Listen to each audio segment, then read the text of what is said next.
सुप्रभात मान्यवर। आज दिखाता हूँ जी आपको बर्फ़ के नज़ारे। आज दरअसल जा रहा हूँ मैं यहाँ से फिर अब शिमला से नारकंडा, और नारकंडा के आसपास हमारे को बर्फ़ मिलेगी। तो हम लोग रेडी हैं जाने के लिए, मैं और मेरा कज़न। आइए जी आपको फिर लेके चलते हैं आज शिमला से नारकंडा के सफ़र में।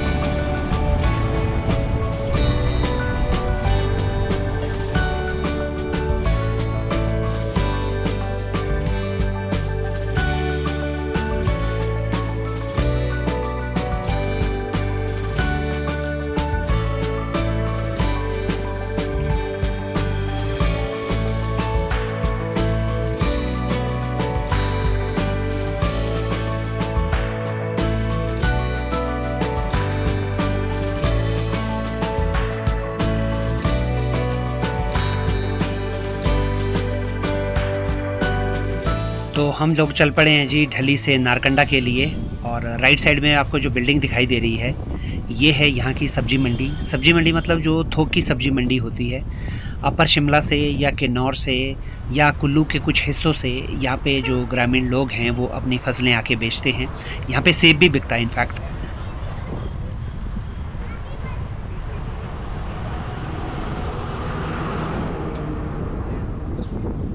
ये हम लोग पहुँचे हैं जी ढली चौक, और लेफ़्ट साइड में अब जो ये बिल्डिंग दिखाई दे रही है आपको, ये है यहाँ का bus stand, local bus stand. एक तो ISBT है, वो यहाँ से काफ़ी दूर है, और ये अब लोकल बस स्टैंड है। इस बस स्टैंड से अपर शिमला के लिए जो बसेस हैं वो आपको मिलती हैं।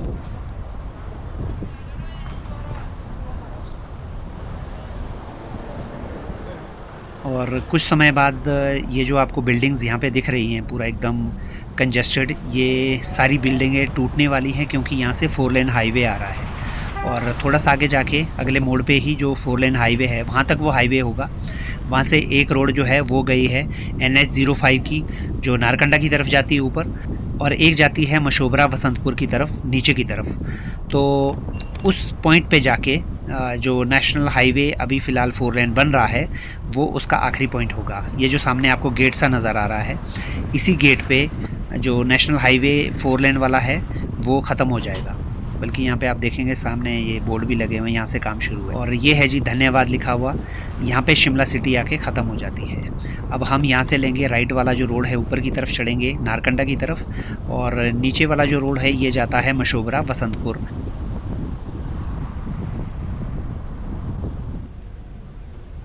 इस जगह का नाम है जी हसन वैली। यहाँ पे राइट साइड में अगर आप देखेंगे रोड पे बहुत सारे टूरिस्ट आपको खड़े हुए मिलेंगे। आप पूछेंगे कि यहाँ पे ऐसा क्या है। यहाँ पे जो जंगल है राइट साइड में, ये कहते हैं कि एशिया का सबसे घना जंगल है, और इस जंगल में जाने की मनाही है। इस जंगल में आप एंटर नहीं कर सकते हैं। तो लोग यहाँ पे फ़ोटो खिंचवाते हैं इस जंगल के साथ में।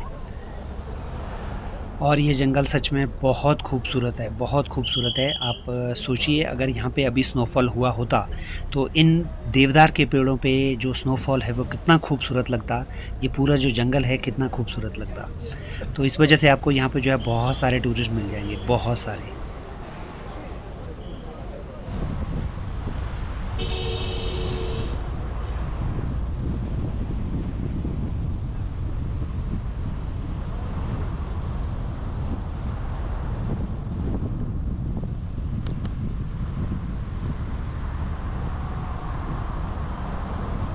ढली से जहाँ से हम लोग ऊपर चढ़े थे वहाँ से लगभग 4 किलोमीटर तक ये चढ़ाई है। बहुत ही ख़तरनाक चढ़ाई है। दरअसल जब भी सेब का सीज़न होता है तो यहाँ पे बहुत सारे एक्सीडेंट्स होते हैं, क्योंकि सेब से लदे हुए जो ट्रक हैं जब ऊपर से नीचे आते हैं, वो देखिए जैसे अभी ये तो स्पीड में आ रहा है, लेकिन जब भी वो कई बार जो है स्पीड पकड़ते हैं, क्योंकि यहाँ पे जो लोडेड व्हीकल्स हैं वो बड़ा ख़तरा पैदा करती हैं। वो बेचारे पहले गियर में चलते हैं नीचे की तरफ भी, फिर उसके बावजूद भी वो जो है एक्सीडेंट का शिकार हो जाते हैं। किसी का ब्रेक फेल हो जाता है, कोई कंट्रोल नहीं कर पाता। तो बहुत सारे आपको जो है इस तरह के देखने को मिलते हैं। वो देखिए सामने खूबसूरत, क्या खूबसूरत जंगल है। और हमें जाना है इस जंगल के बिल्कुल टॉप पे, और वहाँ पे है छराबड़ा। तो वहाँ पे ये चढ़ाई फिर ख़त्म होगी।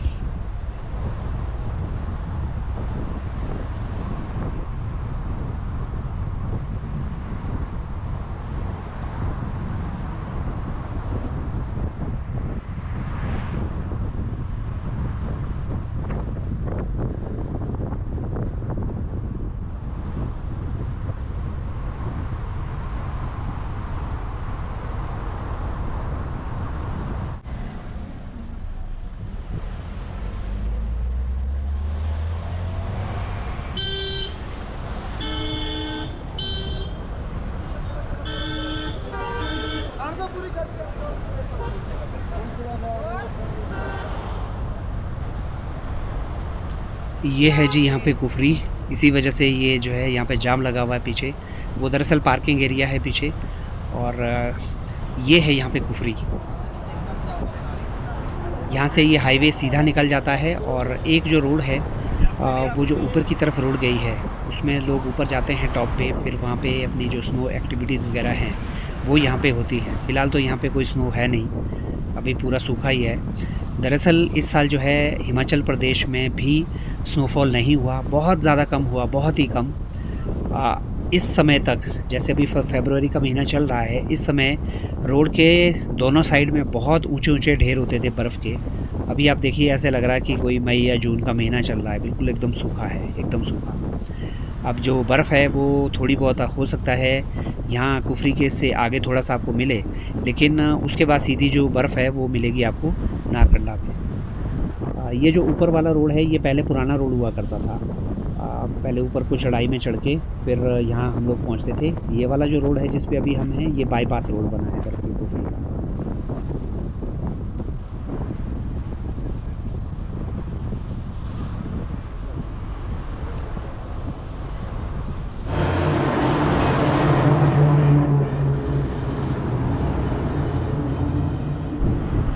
ये है जी कुफरी।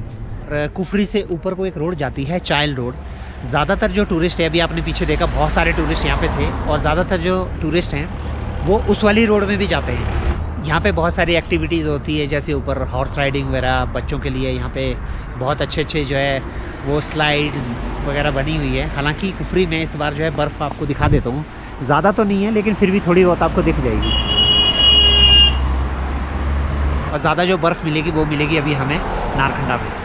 तो चलिए जी, अब यहाँ के बाद आएगा फागू, फागू के बाद आएगा जी ठियोग। ठियोग में हमें थोड़ा सा काम है, और फिर उसके बाद मतियाना, मतियाना के बाद शिलारू, शिलारू के बाद फिर नारकंडा।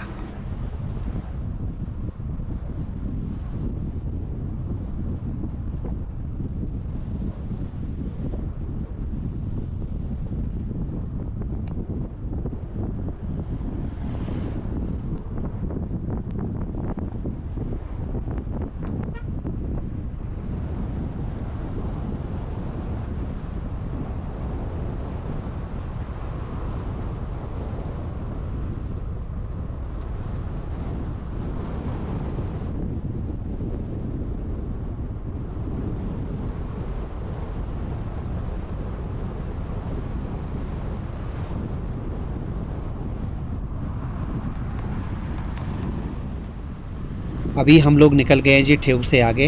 हम यहाँ पे थोड़ी देर के लिए रुके थे, हमारा कुछ काम था। और अब आप देख रहे होंगे जो पहाड़ है वो मेरे राइट साइड में आ गए हैं। दरअसल ढली से नारकंडा के बीच का जो स्ट्रेच है, इसमें जो पहाड़ है कभी आपके राइट में होता है, कभी आपके लेफ़्ट में होता है, फिर से राइट में हो जाता है। तो ये जो दरअसल रोड है ये पहाड़ के बिल्कुल टॉप के साथ साथ से आप जाती है। कई बार इसमें जो है बीच बीच में छोटे छोटे पासेस जिनको आप कह सकते हैं उस तरह के आते हैं, तो उस वजह से जो ये पहाड़ है कभी लेफ़्ट हो जाता है, कभी ये राइट हो जाता है।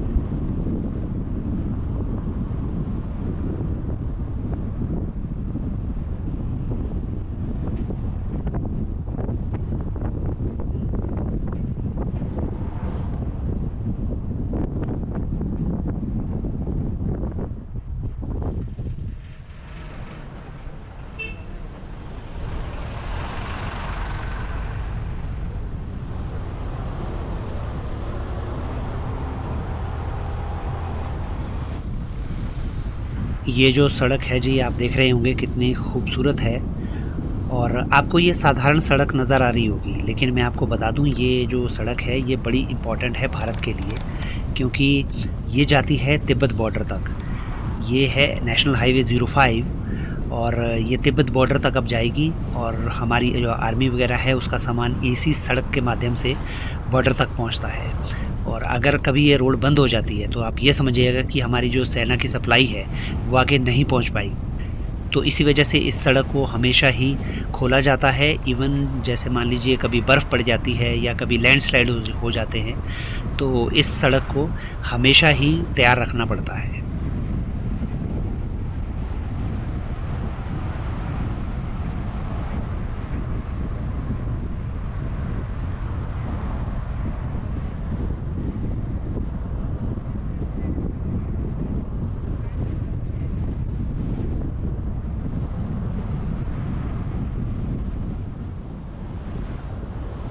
ये देखिए जी, पहाड़ एक बार फिर से मेरे लेफ़्ट में हो गया है और अब इसके बाद जो आएगा वो आएगा मतियाना। इस जगह का नाम है जी मतियाना।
ये अब हम चले जी नारकंडा से। ये लेफ़्ट जो रोड गया है ये नेशनल हाईवे 05 नीचे की तरफ अब जाएगा और ये बहुत ज़्यादा नीचे जाएगा, लगभग 25 किलोमीटर नीचे जाएगा और नीचे सतलुज नदी पे ये पहुंचेगा और उसके बाद सतलुज नदी से फिर सीधा सीधा होते हुए ये रामपुर, झाकड़ी, ज्योरी होते हुए आगे किन्नौर की तरफ निकलेगा। लेकिन जिस रोड में अभी हम आए हैं सीधा, ये है जी नारकंडा थानाधार रोड, क्योंकि मैं आपको बर्फ़ दिखाना चाहता था। अब जैसा मैंने आपको पहले भी बताया कि इस बार जो बर्फ़ है वो ज़्यादा नहीं गिरी है हिमाचल प्रदेश में, लेकिन मैं आपको एक ऐसी जगह दिखाना चाहता हूँ कि जहाँ पे थोड़ी भी बर्फ़ गिर जाए तो काफ़ी समय तक रहती है। और इसी रोड में अभी हम आगे लगभग 3 किलोमीटर आगे चलेंगे और दिखाता हूँ जी आपको बर्फ़ के नज़ारे। और ये जो रोड है ये जाती है थानाधार और बाघी। अगर रतनाड़ी किसी को जाना हो तो आप इस रोड का फ़ायदा ले सकते हैं। ये सिंगल रोड है, रूरल एरिया के लिए दरअसल ये जाती है। और ये ऊपर जो रोड जा रही है हमारे राइट साइड में, ये दरअसल सर्किट हाउस के लिए रोड जा रही है, ये ज़्यादा दूर नहीं जाएगी।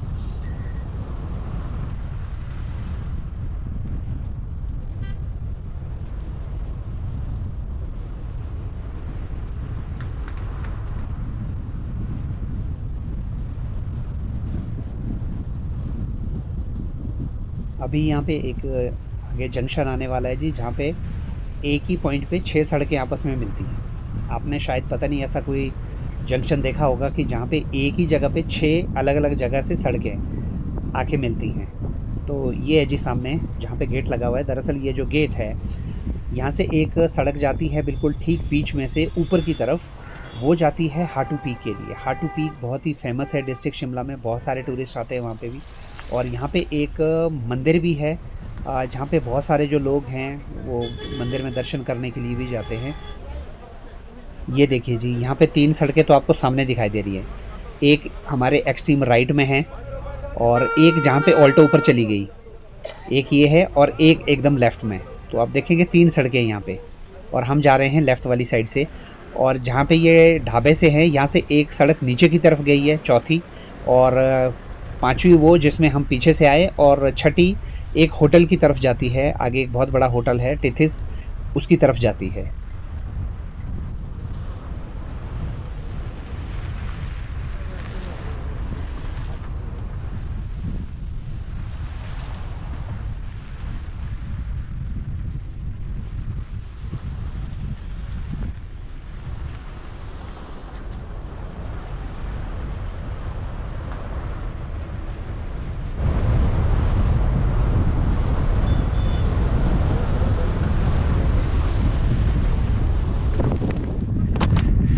मेरे जो जूते हैं वो फिसलने वाले हैं।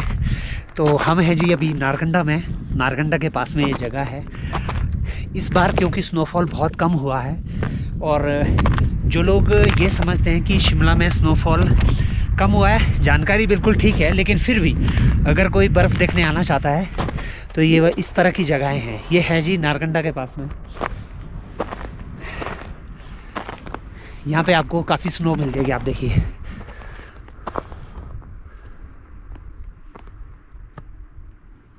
तो अगर आप फरवरी में, इवन ये वाली जो जगह है यहाँ पे मार्च तक ये बर्फ़ रहेगी, क्योंकि ये वाला जो पोर्शन है ये शेडी पोर्शन है, यहाँ पे धूप नहीं लगती है, जिस वजह से जितनी अभी आपको दिखाई दे रही है बर्फ़, ये मार्च एंड तक या अप्रैल तक, जब तक बारिश ना हो जाए तब तक ये यहाँ पे स्नो रहेगी। अगर इस बीच में और ज़्यादा स्नो गिरती है तो वो एडिशनल बोनस होगा। मतलब मैं ये कह सकता हूँ कि अगर आप में से कोई स्नो का मज़ा लेना चाहता है, अभी जैसे फरवरी चल रहा है, अगर आप मार्च में भी आते हैं कोई, या फरवरी में कभी भी आते हैं, ये स्नो आपको यहाँ पे देखने को मिलेगी। अब इसके लिए आपको करना क्या होगा, कहाँ पहुँचना होगा, वो मैं आपको आइडिया बता देता हूँ। शिमला से आप नारकंडा वाला जो रोड है NH-05 वो आप लेंगे। नारकंडा पहुँच के थानादार रोड कहते हैं इसको। नारकंडा से आप अगर आप नीचे की तरफ जाएंगे यानी कि हेयर पिन बेंड में, तो वो आगे निकल जाती है रामपुर किन्नौर की तरफ। लेकिन अगर आप सीधे आते हैं तो उसी रोड में आपको लगभग 3 किलोमीटर आगे आना है। 3 किलोमीटर बाद आपके राइट साइड में ये आपको मिल जाएगा। यहाँ पे काफ़ी सारी स्नो आपको मिलेगी, और ज़्यादातर जो टूरिस्ट हैं वो आते भी यहीं आते हैं एक्टिविटीज़ के लिए। यहाँ पे एक आगे जगह है, उस जगह का नाम है सिद्धपुर। आपने रास्ते में भी देखा बहुत सारे जो टूरिस्ट हैं वो घूम रहे थे। तो आगे एक जगह है सिद्धपुर, वहाँ पे स्नो एक्टिविटीज़ होती है, जैसे कि अगर आपको कोई स्लाइड वगैरह करना है, या बच्चे अगर आपके साथ में हैं, खेलना चाहते हैं बर्फ़ में, तो वो एक स्पेशल जगह है, वहाँ पे भी आप जा सकते हैं, जहाँ पे वो उनके पास में प्रॉपर जो स्नो ड्रेस होती है, स्नो शूज़ होते हैं, वो सारे आप इंजॉय कर सकते हैं। तो ये है जी अभी का खूबसूरत हिमाचल। तो जैसा मैंने आपको मॉर्निंग में प्रॉमिस किया था कि आज मैं आपको बर्फ़ दिखाऊंगा, तो ये है जी वो जगह। अब मैं यहाँ पे कुछ दिन बिताऊंगा अपनी फैमिली के साथ में, हमारा यहाँ पे काम भी है। ये है वो रोड, ये बस आ रही है। ये बस दरअसल हमारे गांव से ही आ रही है। तो अभी मैं यहाँ कुछ दिन बिताऊंगा अपनी फैमिली के साथ में, तो मेरा यहाँ पे कुछ काम भी है, वो मैं काम करूँगा। साथ में आपको अब दिखाऊँगा यहाँ से आगे हिमाचल की बेहद खूबसूरत लाइफ। तो आप साथ में बने रहिएगा। अगले वीडियो में मैं आपको हिमाचल के अलग अलग जो जगहें हैं वो दिखाने की कोशिश करूंगा, यहाँ पे लाइफ कैसी है वो दिखाने की कोशिश करूंगा। तो मिलते हैं जी आपसे अगले वीडियो में, तब तक के लिए बाय बाय।